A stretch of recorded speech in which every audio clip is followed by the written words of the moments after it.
Israelis are protesting and scuffling at the gates of the shadowy facility Sde Teiman Prison in the Negev desert. They're opposing the detention of 9 soldiers accused of torturing a Gaza prisoner.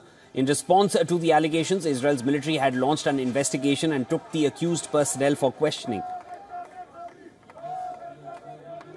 The demonstrators rioted and chanted shame and waved Israeli national flags opposing the move. The detention of soldiers also prompted an outcry among members of Israel's far-right government. It is understood that the Palestinian detainee abused by the IDF was admitted to a hospital following severe injuries that rendered him incapable of walking. Several reports by rights groups, including an investigation by the Associated Press, have emerged outlining the cases of severe abuses inflicted on the Palestinian detainees at the notorious facility. A petition was filed at Israel's Supreme Court by an Israeli human rights organization, and it points that tens of thousands of languishing prisoners from the Gaza enclave, including women, children, elderly and medics, are being subjected to brutal torture. They face physical assault, starvation and neglect in Israeli military's prison cell. It adds that in recent months, dozens of Palestinian detainees in deteriorating health conditions have been released from the Israeli cell, bearing visible scars indicating torture.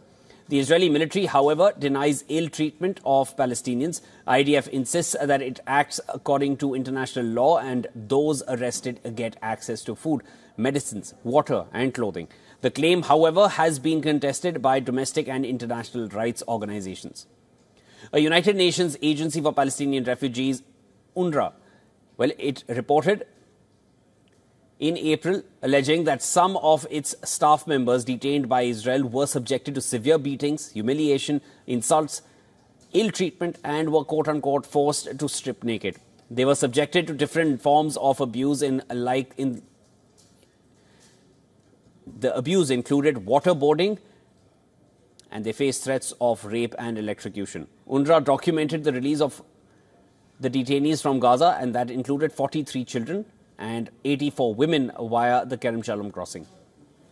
It said that they were, and I'm going to quote here, made to act like animals or got urinated on, tortured with loud music and noise, were subjected to deprivation of water, food, sleep and toilets, suffered due to the prolonged use of tightly locked handcuffs, causing open wounds and friction injuries. The United States expressed deep concerns about the report and pressed Israel to launch an official probe to hold the perpetrators accountable. Since then, Israel has resorted to transferring the bulk of Palestinian detainees from Sde Teiman to other facilities. Tel Aviv is facing international condemnation for its continued brutal offensive in Gaza that killed 39,360 civilians and has injured 90,000 others. Due to the carpet bombing, vast tracts of the enclave lie in ruins as civilians struggle to survive amid the crippling humanitarian aid blockade. Israeli Prime Minister Benjamin Netanyahu stands accused of genocide at the International Criminal Court and flouting the court's ruling that ordered immediate cessation of hostilities months ago.